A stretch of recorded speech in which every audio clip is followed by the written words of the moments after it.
അമേരിക്കയും ഇന്ത്യയും തമ്മിലുള്ള വ്യാപാര യുദ്ധത്തിന് ഒരുപാട് കാരണങ്ങൾ പൊതുവെ പറയുന്നുണ്ടല്ലോ. ട്രംപിന് ഇന്ത്യയോട് തോന്നിയ നീരസം, ഓപ്പറേഷൻ സിന്ദൂറിൽ ഇന്ത്യ ട്രംപിന്റെ പങ്ക് തള്ളിക്കളഞ്ഞത്, അത് ട്രംപിന് വലിയ നാണക്കേടുണ്ടാക്കുകയും അത് കാരണമുണ്ടായ ഈഗോ ക്ലാഷ്. രണ്ടാമത് പറയുന്ന റീസൺ റഷ്യയിൽ നിന്ന് ഓയിൽ വാങ്ങുന്നത്. മൂന്നാമത് പറയുന്ന റീസൺ ഇന്ത്യൻ അഗ്രികൾച്ചർ ഇൻഡസ്ട്രി ഉൾപ്പെടെ അമേരിക്കയ്ക്ക് ഓപ്പൺ ആക്കി നൽകാത്തത്. ഇങ്ങനെ പല പല കാരണങ്ങൾ പറയുന്നുണ്ട്. എന്നാൽ വളരെ കുറച്ചു മാത്രം ചർച്ച ചെയ്തിട്ടുള്ള മറ്റൊരു കാരണം കൂടിയുണ്ട്. അത് ഇന്ത്യയുടെ അതിവേഗത്തിലുള്ള എക്കണോമിക് ഗ്രോത്ത് ആണ്. ഇന്ത്യ ജപ്പാനെ മറികടന്ന് വേൾഡിലെ ഫോർത്ത് ലാർജസ്റ്റ് എക്കണോമി ആയതാണ്. വൈകാതെ ജർമ്മനിയെ മറികടന്ന് ലോകത്തെ മൂന്നാമത്തെ സാമ്പത്തിക ശക്തിയാകാൻ പോകുന്നതാണ്. മാത്രമല്ല, പർച്ചേസ് പവർ പാരിറ്റിയിൽ അമേരിക്കയെ പോലും ഏതാനും വർഷങ്ങൾക്കുള്ളിൽ ഇന്ത്യ മറികടക്കുമോ എന്നുള്ള ഭയമാണ്. ചരിത്രത്തിൽ ഇതിനെ സാധൂകരിക്കുന്ന കുറെ സംഭവങ്ങളുണ്ട്. ഈ രണ്ടാം ലോക മഹായുദ്ധത്തില് ജപ്പാനിൽ അമേരിക്ക ആണവ ബോംബിടുന്നു, ജപ്പാൻ തകർന്നു പോകുന്നു, ലോകം മുഴുവൻ അമേരിക്കയെ കുറ്റപ്പെടുത്തുകയാണ്. ആയിരക്കണക്കിന് ജീവനുകളാണ് ആ ആക്രമണത്തിൽ പൊലിഞ്ഞുപോയത്. അമേരിക്കയ്ക്ക് ഒരുപക്ഷെ പശ്ചാത്താപം തോന്നിയിരിക്കാം. അങ്ങനെ 1950-കൾ മുതൽ അമേരിക്ക ജപ്പാനെ റീബിൽഡ് ചെയ്യാനായിട്ട് സഹായിക്കുകയാണ്. അതിന് അമേരിക്ക എക്കണോമിക് എയ്ഡ് ജപ്പാന് കൊടുക്കുന്നുണ്ട്, ടെക്നോളജി ട്രാൻസ്ഫർ ചെയ്യുന്നുണ്ട്. അത് മാത്രമല്ല, അമേരിക്ക അവരുടെ മാർക്കറ്റ് ജപ്പാന് മുന്നിൽ തുറന്നു കൊടുക്കുകയാണ്. ജപ്പാന് യാതൊരു തടസ്സവുമില്ലാതെ അമേരിക്കയിലേക്ക് എക്സ്പോർട്ട് ചെയ്യാമെന്നുള്ള ഒരു സാഹചര്യം ഉണ്ടാവുകയാണ്.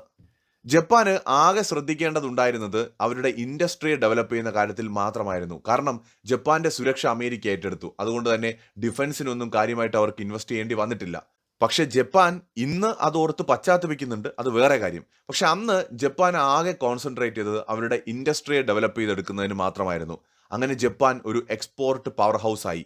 അമേരിക്കൻ കമ്പനികൾ ജപ്പാനിൽ വൻതോതിൽ ഇൻവെസ്റ്റ് ചെയ്യുകയും ചെയ്തു. ഓട്ടോമൊബൈൽ രംഗത്ത് ജപ്പാനിൽ കുതിച്ചുചാട്ടമുണ്ടായി. ടൊയോട്ട, ഹോണ്ട, നിസാൻ, അങ്ങനെ നിരവധി കമ്പനികൾ, ബ്രാൻഡുകൾ. ഇലക്ട്രോണിക് മേഖലയിൽ സോണി, പാനസോണിക്, തോഷിബ അവരുടെയൊക്കെ സുവർണ കാലഘട്ടത്തിലേക്ക് കടന്നു. സെമി കണ്ടക്ടർ, സ്റ്റീല്, ഷിപ്സ്, അങ്ങനെ സർവ്വ മേഖലകളിലും ജപ്പാൻ മാനുഫാക്ചറിംഗ് രംഗത്ത് ആധിപത്യം തുടങ്ങി. Government high quality low cost manufacturing ആ സമയത്ത് പ്രൊമോട്ട് ചെയ്തു. ഇന്ന് ഇന്ത്യ ചെയ്യുന്ന പോലെ, കുറച്ച് വർഷങ്ങൾക്ക് മുമ്പ് ചൈന ചെയ്ത പോലെ.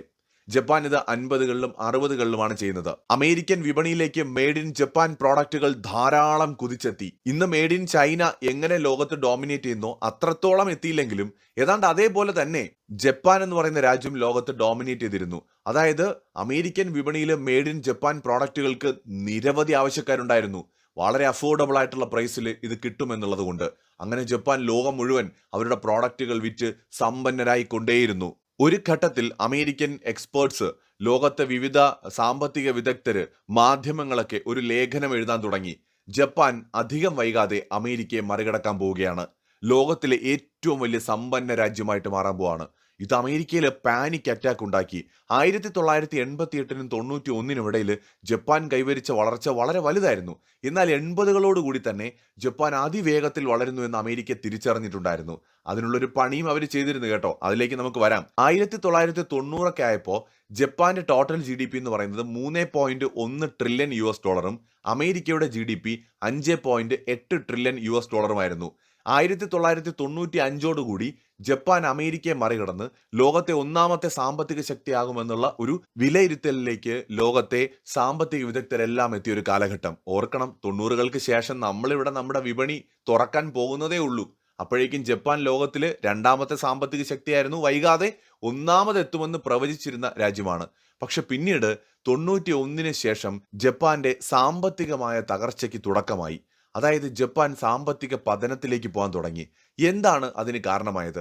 ജപ്പാൻ അമേരിക്കയെ മറികടക്കുമെന്നും അടുത്ത 10 വർഷത്തിനുള്ളിൽ ലോകത്തിലെ ഏറ്റവും വലിയ ശക്തമായ സാമ്പത്തിക ശക്തിയാകുമെന്നും അമേരിക്ക മനസ്സിലാക്കുന്നത് 1984-85 കാലഘട്ടത്തിലാണ്. അതായത് 10 വർഷം മുന്നിൽ കാണാൻ അമേരിക്കയ്ക്ക് കഴിഞ്ഞു. ഉടനെ തന്നെ അമേരിക്ക എന്ത് ചെയ്തു?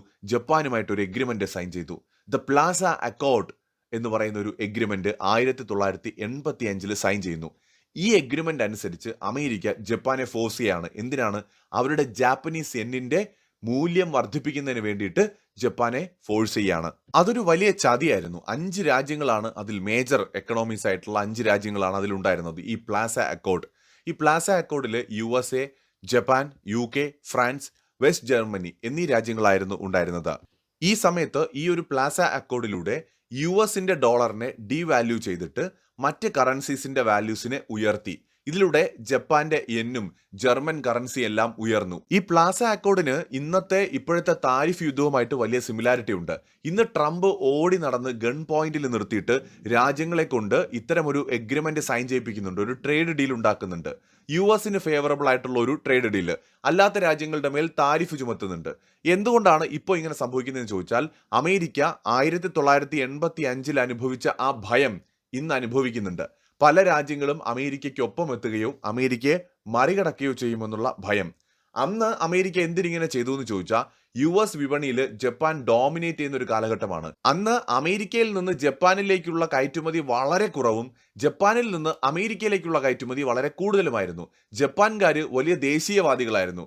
അതുകൊണ്ട് തന്നെ അവർ അമേരിക്കൻ പ്രോഡക്റ്റുകളൊന്നും വാങ്ങിയില്ല, സ്വന്തം പ്രോഡക്റ്റുകൾ തന്നെയായിരുന്നു കൂടുതലും വാങ്ങിയത്. അമേരിക്കയ്ക്ക് ഒന്നും ചെയ്യാൻ പറ്റാത്തൊരവസ്ഥ. എന്നാൽ അമേരിക്കക്കാര് ജപ്പാൻ പ്രോഡക്റ്റുകൾ ആവശ്യം പോലെ വാങ്ങിക്കൊണ്ടിരുന്നു, ആവശ്യക്കാരും ഉണ്ടായിരുന്നു അതിന്. അതുകൊണ്ട് തന്നെ വിപണിയിൽ അമേരിക്ക താഴേക്ക് പോകുന്നു, ജപ്പാൻ വളർന്നുകൊണ്ടിരിക്കുന്നു. അങ്ങനെ വന്നപ്പോഴാണ് ഈ ഒരു പ്ലാസ അക്കോർഡ് കൊണ്ടുവന്നിട്ട് ജപ്പാനെ അടിച്ച് താഴെ ഇറക്കാൻ വേണ്ടി ജപ്പാൻ കറൻസിയുടെ മൂല്യം കൂട്ടുകയും US ഡോളർ അതിന്റെ താഴേക്ക് കൊണ്ടുവരികയും ചെയ്തു. ഇതിലൂടെ അമേരിക്ക ചെയ്തത് വലിയൊരു ചതിയായിരുന്നു. ജപ്പാൻ ഉൾപ്പെടെയുള്ള പല രാജ്യങ്ങളുടെയും അതിവേഗത്തിലുള്ള എക്കണോമിക് ഗ്രോത്തിനെ തടയാൻ വേണ്ടി, വിശേഷിച്ച് ജപ്പാന്റെ എക്കണോമിക് ഗ്രോത്തിനെ തടഞ്ഞ് അമേരിക്കൻ ഡോളറിന്റെ ആധിപത്യം നിലനിർത്തുവാനും തുടരുവാനും വേണ്ടിയിട്ടുള്ള അമേരിക്കയുടെ ഒരു തന്ത്രപരമായ സ്ട്രാറ്റജി ആയിരുന്നു അത്. ഇന്ന് താരിഫ് എങ്ങനെ ട്രംപ് ഉപയോഗിക്കുന്നു അതേ രൂപത്തിൽ അന്ന് കറൻസി ഡീവാല്യൂ ചെയ്യാനും കറൻസിയുടെ മൂല്യം കൂട്ടാനും ഒക്കെ ആയിട്ട് അമേരിക്ക നടത്തിയ ഒരു പദ്ധതിയായിരുന്നു അത്. ഇതിലൂടെ ജപ്പാൻ എന്ത് സംഭവിച്ചു എന്നറിയാമോ? വളരെ അഫോർഡബിൾ പ്രൈസിൽ എക്സ്പോർട്ട് ചെയ്തുകൊണ്ടിരുന്ന ജപ്പാന്റെ എക്സ്പോർട്ട് വാല്യൂ അല്ലെങ്കിൽ എക്സ്പോർട്സ് വളരെയധികം എക്സ്പെൻസീവ് ആയി. ഈ ജപ്പാൻ കമ്പനികൾ നേരത്തെ വളരെ കോമ്പറ്റേറ്റീവ് പ്രൈസിൽ കൊടുത്തിരുന്ന സമയത്ത് ഈ ഒരു വാല്യൂ കൂടിയത് കാരണം, കറൻസി വാല്യൂ കൂടിയത് കാരണം അവർക്ക് ആ ഒരു കോമ്പറ്റേറ്റീവ് ഒരു പ്രൈസിന് കൊടുക്കാൻ പറ്റാത്ത അവസ്ഥ വന്നു. പതിയെ അവർ തകരാൻ തുടങ്ങി. റിയൽ എസ്റ്റേറ്റ് ബൂം വന്നത് തകർന്ന് തരിപ്പണമായി. അങ്ങനെ പടിപ്പടിയായിട്ടാണ് ജപ്പാൻ താഴെ പോയത്. ഒരു ഘട്ടത്തിൽ 6 ട്രില്യൺ വരെ ജപ്പാൻ എത്തിയെങ്കിലും ഈ പ്ലാസ അക്കോർഡ് അടക്കമുള്ള കാര്യങ്ങളും പിന്നീട് US സ്വീകരിച്ച നടപടികളും ജപ്പാനെ തത്വത്തിൽ പൂട്ടിക്കെട്ടുകയായിരുന്നു അവരുടെ എക്കണോമിക് ഗ്രോത്തിനെ. ഇന്ന് ജപ്പാൻ 4 ട്രില്യൺ അടുത്ത് വന്ന് നിൽക്കുന്നതിന്റെ കാരണം അന്നത്തെ അമേരിക്കയുടെ പണിയായിരുന്നു. മാത്രമല്ല, ഏഷ്യയിൽ ജപ്പാനെ മാത്രം ഡോമിനേറ്റ് ചെയ്യാൻ പറ്റില്ല, അല്ലെങ്കിൽ ജപ്പാനെ മാത്രം ഡോമിനേറ്റ് ചെയ്യാൻ വിട്ടാൽ അപകടമാണെന്ന് മനസ്സിലാക്കിക്കൊണ്ട് അമേരിക്ക ചൈനയെ സപ്പോർട്ട് ചെയ്തു. അമേരിക്കൻ കമ്പനികൾ ചൈനയിലേക്ക് പോയി. അങ്ങനെ ജപ്പാനെയും സോവിയറ്റ് യൂണിയനെയും പിടിച്ചുകെട്ടുക എന്ന ലക്ഷ്യത്തോടെ അമേരിക്ക ചൈനയുമായി അടുക്കുകയും ചൈനയിൽ ഇൻവെസ്റ്റ് ചെയ്യുകയും ചൈനയെ ഒരു മാനുഫാക്ചറിംഗ് ഹബ്ബായിട്ട് വളർത്തിക്കൊണ്ടുവരികയും ചെയ്തു. ചൈന അമേരിക്കയ്ക്ക് ഭീഷണിയാവുമെന്ന് തോന്നിയ ഘട്ടങ്ങളിലൊക്കെ അമേരിക്ക എന്ത് ചെയ്തു? ചൈനയെ തകർക്കാൻ ശ്രമിച്ചു. പല സന്ദർഭങ്ങളിലും ചൈന അതിനെ അതിജീവിക്കുകയാണ് ഉണ്ടായത്. ഏറ്റവും ഒടുവിൽ ലാസ്റ്റ് ട്രംപ് ട്രൈ ചെയ്തത് ഒരിക്കൽ കൂടി ചൈനയെ തകർക്കാൻ പറ്റുമോ എന്ന് തന്നെയാണ്. ചൈനയെ തകർക്കാൻ ഇപ്പോൾ കഴിയില്ല എന്നൊരു ബോധ്യം ട്രംപിനുണ്ട്. പക്ഷേ ഒരു പ്ലാൻ ബി അമേരിക്കയുടെ കയ്യിലുണ്ടാവും. അത് ആർക്കും എന്താണെന്ന് അറിയുകയില്ല. അടുത്തത് ഇന്ത്യയുടെ ഊഴമാണ്. എന്തിനാണ് ഇന്ത്യ അവർ തകർക്കാൻ ശ്രമിക്കുന്നത്? ജപ്പാനെ പിടിച്ചു കെട്ടിയതുപോലെ ഇന്ത്യയെ അമേരിക്ക പിടിച്ചു കെട്ടാൻ നോക്കുകയാണ്. അതിന്റെ കാരണം ഇന്ത്യയുടെ ഇപ്പോഴത്തെ GDP 4.2 ട്രില്യൺ US ഡോളറാണ്. അടുത്തൊരു 1-2 വർഷം കൊണ്ട് നമ്മൾ 5 ട്രില്യൺ US ഡോളർ GDP ഉള്ള ഒരു രാജ്യമായിട്ട് മാറും. പലരും പറയാറുണ്ട് ഇന്ത്യയിലെ ഓവർ പോപ്പുലേഷൻ കാരണമാണ് GDP കൂടുന്നതെന്ന്.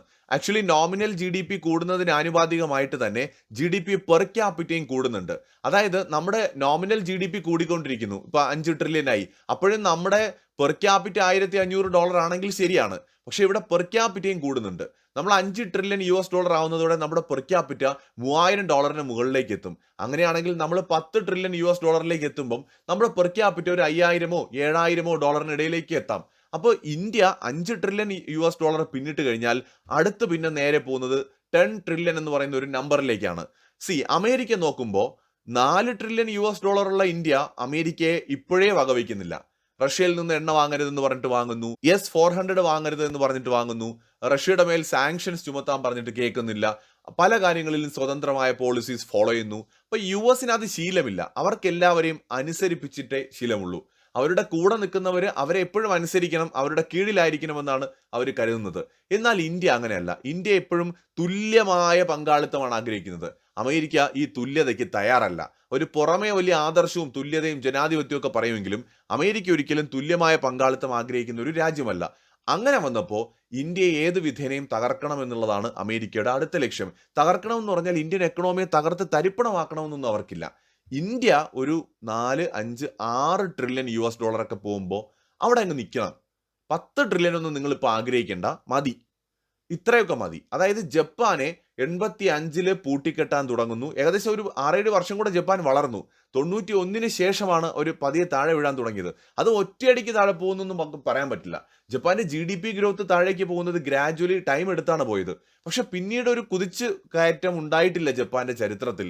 ഇപ്പൊ ജപ്പാൻ നോക്കൂ, താഴേക്ക് പോയിക്കൊണ്ടിരിക്കുകയാണ്. മുകളിലേക്ക് ഒരു കയറ്റമില്ല. അത് മുൻകൂട്ടി അമേരിക്ക കൊടുത്തൊരു പണി തന്നെയായിരുന്നു. അതുപോലെ ഒന്ന് അവർ ചൈനയ്ക്കും കരുതി വെച്ചിട്ടുണ്ടാകണം, ഇന്ത്യക്കുമുണ്ട്. അതാണ് ഈ താരിഫ് എന്ന് പറയുന്നത്. ഇന്ത്യ ഉൾപ്പെടെ ലോകത്തെ സകല രാജ്യങ്ങളെയും വരിഞ്ഞു മുറുക്കി കെട്ടിയിടാൻ അമേരിക്കയ്ക്ക് മുകളിൽ പോകാതിരിക്കാൻ വേണ്ടിയിട്ട് അമേരിക്ക ഉപയോഗിക്കുന്ന ഒരു പുതിയ ആയുധമാണ് ഈ താരിഫ് എന്ന് പറയുന്നത്. 85 ആ ഒരു കാലഘട്ടത്തിൽ ജപ്പാനുമായിട്ട് പ്ലാസ അക്കോർഡ് ഉണ്ടായത് മാത്രമല്ല, അതിനുശേഷം അപ്പോഴും ഉണ്ടായിരുന്നു ട്രേഡ് പ്രഷർ, താരിഫുകൾ, അതുപോലെ തന്നെ ടെക്നോളജി ഷെയറിങ് ഫോഴ്സ് ചെയ്തു. പ്രത്യേകിച്ച് high end technology, semi conductors, electronics ഉൾപ്പെടെയുള്ള മേഖലകളുടെ ടെക്നോളജി വളരെയധികം പ്രഷർ ചെലുത്തിക്കൊണ്ട് നേടിയെടുത്തു. ജപ്പാന്റെ ഡോമിനൻസ് ഇല്ലാതാക്കാൻ വേണ്ടിയിട്ട് എന്തൊക്കെ ചെയ്യാൻ പറ്റുമോ അതൊക്കെ അമേരിക്ക ആ കാലത്ത് ചെയ്തിട്ടുണ്ട്. മാത്രമല്ല, അപ്പോഴാണ് ചൈനയുമായിട്ട് അമേരിക്ക കൂടുതൽ അടുക്കുന്നതും. 80-കളിലും 90-കളിലും ഒക്കെ സോവിയറ്റ് യൂണിയനൊപ്പം ജപ്പാനും തങ്ങൾക്കൊരു ഭീഷണിയാണെന്ന് അമേരിക്ക കരുതിയിരുന്നു. അത് സാമ്പത്തികമായ ഒരു ഭീഷണിയാണ്. അപ്പോൾ എല്ലാം ഒരു പ്ലാനിങ്ങിന്റെ ഭാഗമാണ്. ഇന്നത്തെ ഈ താരിഫ് യുദ്ധം എന്ന് പറയുന്നത് ഇന്ത്യ ഒരു ടോപ്പ് എക്കണോമി ആയിട്ട് വളരാൻ പാടില്ല. ഇപ്പൊ ആപ്പിൾ ഇന്ത്യയിൽ മാനുഫാക്ചറിങ് നടത്തുന്നതിനെ അമേരിക്ക എതിർക്കുന്നു, ട്രംപ് എതിർക്കുന്നു. കാരണം അങ്ങനെ ഇന്ത്യയിൽ ഒരുപാട് കമ്പനികൾ വന്ന് മാനുഫാക്ചർ ചെയ്തു കഴിഞ്ഞാൽ ചൈന വളർന്നതുപോലെ ഇന്ത്യയും വളരും. അപ്പോൾ അമേരിക്ക ഇനി ഒരു രാജ്യം ചൈനയെ പോലെ അവർക്കൊരു വെല്ലുവിളിയായിട്ട് വളർന്നു വരണമെന്ന് ആഗ്രഹിക്കുന്നില്ല. അതായത് ഇന്ത്യ ഒരു 10 ട്രില്യൺ US$ GDP ഉള്ള ഒരു രാജ്യം പോലും ആകരുത് എന്ന് അമേരിക്ക ആഗ്രഹിക്കുന്നുണ്ട്. അത് ചൈനയ്ക്കും അങ്ങനെയൊക്കെ ഉള്ള ഒരു ആഗ്രഹമുണ്ട് കേട്ടോ. ഈ മേജർ പവേഴ്സിന് അല്ലെങ്കിൽ വളരെ ശക്തമായ രാജ്യങ്ങൾക്ക് അവരുടെ ഡോമിനൻസ് ലോകത്ത് നിലനിർത്തണമെന്നുള്ളതാണ്. ഇന്ത്യ ഒരു ഗ്രേറ്റ് പവറായിട്ട് മാറുന്നത് അവർ ആഗ്രഹിക്കുന്നില്ല. അത് ചിലപ്പോൾ നമ്മൾ സുഹൃത്തുക്കൾ എന്ന് കരുതുന്ന രാജ്യങ്ങൾ പോലും ആഗ്രഹിക്കുന്നുണ്ടാവില്ല. അതാണ് അതിന്റെ യാഥാർത്ഥ്യം. ഇത് നമ്മൾ മനസ്സിലാക്കിയേ പറ്റുള്ളൂ. അപ്പോൾ ഇപ്പോൾ US പ്രസിഡന്റ് ട്രംപ് ശ്രമിക്കുന്നത് ഇന്ത്യയുടെ വളർച്ചയെ, ആ വേഗതയൊന്ന് കുറയ്ക്കുക, ഒന്ന് പിടിച്ചു കെട്ടുക. ഇത് ട്രംപിന്റെ മാത്രം ആഗ്രഹമൊന്നും ആയിരിക്കില്ല, ഡീപ് സ്റ്റേറ്റിന്റെ ആഗ്രഹമായിരിക്കാം. കഴിഞ്ഞ തവണത്തെ നമ്മുടെ തെരഞ്ഞെടുപ്പിൽ ഇടപെടാനായിട്ട് ഡീപ് സ്റ്റേറ്റ് ശ്രമിച്ചു എന്നുള്ള ചില റിപ്പോർട്ടുകൾ വന്നിരുന്നല്ലോ, വാർത്തകളും റിപ്പോർട്ടുകളും മറ്റുമൊക്കെ ആയിട്ട്. അത് പരാജയപ്പെട്ടതുകൊണ്ട് ട്രംപിനെ ഉപയോഗിച്ചുകൊണ്ട് ഡീപ് സ്റ്റേറ്റ് കളിക്കുന്ന മറ്റൊരു നാടകമായിരിക്കാം ഇത്, ഈ താരിഫ് യുദ്ധം എന്ന് പറയുന്നത്. അപ്പോൾ ഇത്രയേ ഉള്ളൂ. ഇന്ത്യ മറ്റൊരു ജപ്പാനായിട്ട് അമേരിക്കയുടെ മുമ്പിൽ വളരരുത്, മറ്റൊരു ചൈന ആവുകയേ അരുത്. ഇന്ത്യയുടെ GDP ഒരിക്കലും 10 ട്രില്യണിലോട്ട് ഈ അടുത്ത കാലത്തൊന്നും എത്തരുത്. അതായത് 2047-ൽ നമ്മൾ 15 ട്രില്യൺ US$ GDP ഉള്ള രാജ്യമാകണമെന്ന് ആഗ്രഹിക്കുന്നുണ്ടെങ്കിൽ അമേരിക്ക ഇതൊരു 15, 20, 30 വർഷം കൂടെ കഴിഞ്ഞ് നിങ്ങൾ ആ ലെവലിലേക്ക് എത്തിയാൽ മതി എന്നാണ് ആഗ്രഹിക്കുന്നത്. നമ്മൾ അതിവേഗത്തിൽ വളർന്നാൽ, നമ്മുടെ GDP അതിശക്തമായിട്ടുള്ള GDP ഗ്രോത്ത് നമുക്കുണ്ടായാൽ നമ്മളെ അമേരിക്കയ്ക്ക് പിടിച്ചു നിർത്താൻ കഴിയില്ല എന്ന് അവർ കണക്കുകൂട്ടുകയാണ്. ഇതിന് അവരെ പ്രേരിപ്പിക്കുന്ന ഏറ്റവും വലിയ കണക്ക് GDP പർച്ചേസ് പവർ പാരിറ്റിയാണ്. അമേരിക്കയുടെ GDP purchase power parity 30 trillion US$ ആണ്. ചൈനയാണ് ഒന്നാമത്, 40 ട്രില്യൺ. ഇന്ത്യ മൂന്നാമതാണ്, 17.6 ട്രില്യൺ US$ ആണ്. അപ്പോൾ പർച്ചേസ് പവർ പാരിറ്റിയിൽ ഇന്ത്യ അമേരിക്കയെ മറികടന്ന് രണ്ടാമതെത്തുന്നത് അമേരിക്കയ്ക്ക് സങ്കല്പിക്കാൻ കഴിയുമോ? 2035-ലോ 40-ലോ വല്ലതും ഇന്ത്യ അമേരിക്കയെ മറികടന്ന് ഇന്ത്യ രണ്ടാമതെത്തുന്നു, അമേരിക്ക മൂന്നാമത് പോകുന്നു. ഈ ചൈന ഒന്നാമത് പോയത് തന്നെ അമേരിക്കയ്ക്ക് സഹിക്കാൻ പറ്റാത്ത കാര്യമാണ്. പക്ഷെ അപ്പോഴും നോമിനൽ GDP-യിലുള്ള ഒരു വലിയ ഗ്യാപ്പ് കാരണമാണ് അത് സഹിച്ച് മുന്നോട്ട് പോകുന്നത്. ചൈനയെ തകർക്കാനുള്ള ഒരവസരവും അമേരിക്ക പാഴാക്കില്ല. അതുപോലെ ഇന്ത്യയുടെ സാമ്പത്തിക വളർച്ചയെ തടഞ്ഞിട്ട് ഇന്ത്യ ഒരു മേജർ ഗ്രേറ്റ് പവർ ആവുന്നതിനെ തടയാനായിട്ട് എന്തൊക്കെ വഴികളുണ്ടോ അതെല്ലാം US ചെയ്യുമെന്ന് തന്നെയാണ് ഈ ഘട്ടത്തിൽ മനസ്സിലാവുന്നത്. എല്ലാത്തിൻ്റെയും കാരണം എത്രയേ ഉള്ളൂ, US-ന് എന്നും ലോകത്തുള്ള ആ ഒരു ഡോമിനൻസ് നിലനിർത്തണം.